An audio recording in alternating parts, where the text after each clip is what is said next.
I know that you can barely see them over there, but I just wanted to show you our wonderful neighbors. The buffalo are currently across the road. No, they're not ours. But one thing that is fascinating, if you know nothing about livestock, you think, especially for buffalo being a wild type of species, that they would need some sort of very intense fencing to keep them in, which actually isn't too accurate, because if fencing that's over there, it's 5 or 6 strand high tensile fencing, which is the same stuff that we use for our sheep and our cows. So another thing that I usually enjoy teaching about, and for those of you that are in my class, you may have remembered me referencing meat chickens and how quickly they do grow. We picked these chicks up 3 days after my son was born, so they are just under a month old, and they started out as cute little fluffy chicks, and by 8 weeks they're going to be sent to process. So a lot of people think that these are genetically modified organisms, and that's not true.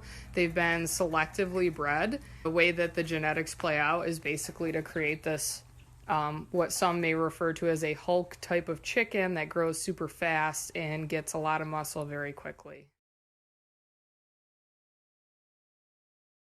In case anyone doesn't know what it sounds like when you accidentally scare a chicken out of a nesting box, she's basically reaming me out right now. Okay, back to the meat chickens. So one thing that I do want to point out, you can see it on this one right over here.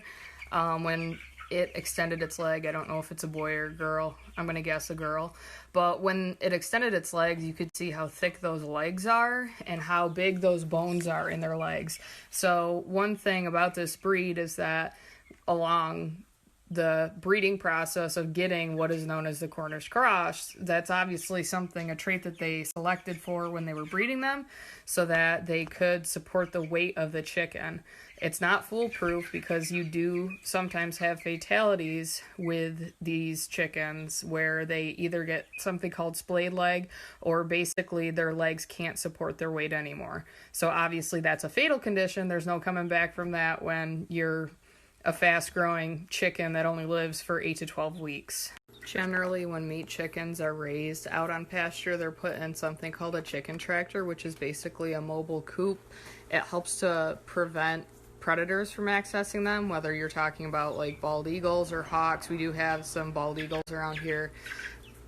Or last year we had a fox problem, and if they weren't in that chicken tractor, we would have lost a few of them. We actually did find one that almost was a casualty. It was in quite a bit of pain, but it managed to pull through. So one thing that may be alarming to those of you that don't have an agricultural background or aren't familiar with how chicken is produced that you get in the grocery store, that didn't really occur to me, is that these chickens grow so fast that it takes a while for their feathers to catch up. And also, if you see them, they kind of like waddle around. They don't really walk that well, and honestly, they would rather not walk. So these, we will move out to pasture eventually. But yeah, so they look a little alarming because their feathers aren't fully grown in, and within the next couple of weeks, they will have enough feathers to start regulating their temperature, and then we will end up moving them out. Chicken tractors also force these things to walk around, so every day we move it so that they get fresh grass, and in turn, the grass provides bedding, and it saves on us having to use shavings, so we're not killing as many trees, and it also, I don't know if they're happier, but they don't really like to move. If they had the choice, they would just sit in one spot and eat and drink and get huge. And if you see these two little black chicks over here, these were actually the ones that hatched out from my incubator at school. They came from my chickens hatching eggs, and I did have 3 of them, except one thing about chickens is that they're really stupid, and they will accidentally smother each other. So these little chickens, because they want to stay warm, will huddle underneath the big meat chickens, and then they end up getting squashed. So that's what happened to the other one.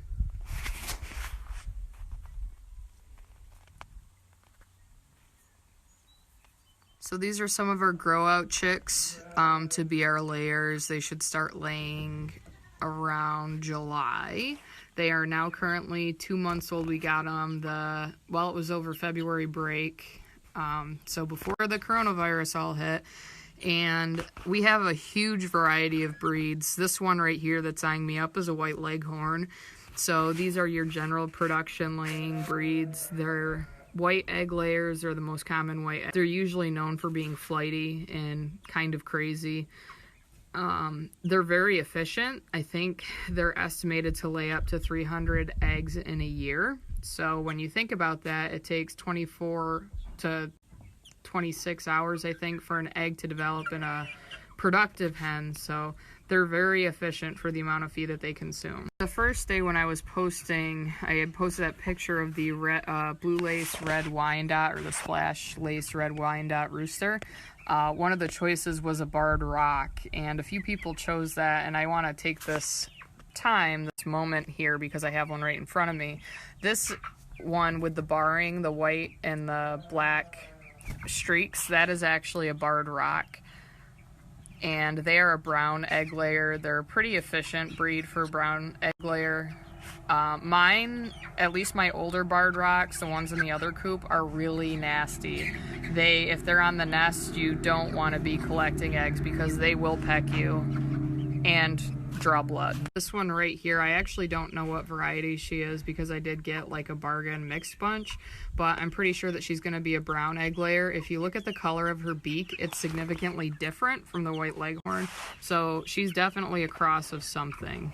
This rooster right here in front of me, they're only like around 8 weeks old, but you can tell the roosters from the hens, obviously, because they start to develop their comb and it's very red in color. Hens don't normally turn red until they start to lay, which is usually around 16 to 20 weeks. So this one right here also has barring. If he turns around, you can see that he's got some barring, which usually means that he's a cross of some sort. But I don't know really what he is. He's of egger maybe of some sort. And then I have a couple other random breeds here. This one looks like a Rhode Island Red maybe. This one is another splash lace red Wyandotte. This one's a hen, I think. And then I've got a bunch of Easter eggs. So the lighting in the chicken coop is really bad, but this is a silky. So earlier when I showed you a chicken and I asked you what type it was, silky was one of the choices, but that one was not in fact a silky. So if you look at them, their feathers don't really form normally. And they can be a variety of colors also. Their skin is black, and if you look at their comb, it's also black. So if you're ever trying to identify one, that's pretty unique to that breed. They also have an extra toe on their back leg, but I'm not going to disturb this one to show you that. This one, a lot of you did actually get that right. The picture that I had up with the choices, it was a bearded duckle. This color is actually porcelain, which just looking at it, you can kind of tell they do come in different colors. So this one's a porcelain bearded duckle. And then this one down here was another choice. This is an Egyptian Fiume, and they are very flighty birds. I don't know if they're actually categorized as a bantam, which is basically a mini chicken, but they are very flighty birds. They lay smaller sized eggs, so they're not really good for egg production per se. When I sell the hatching eggs, they're pretty cool, and people enjoy getting them because they're a pretty unique breed.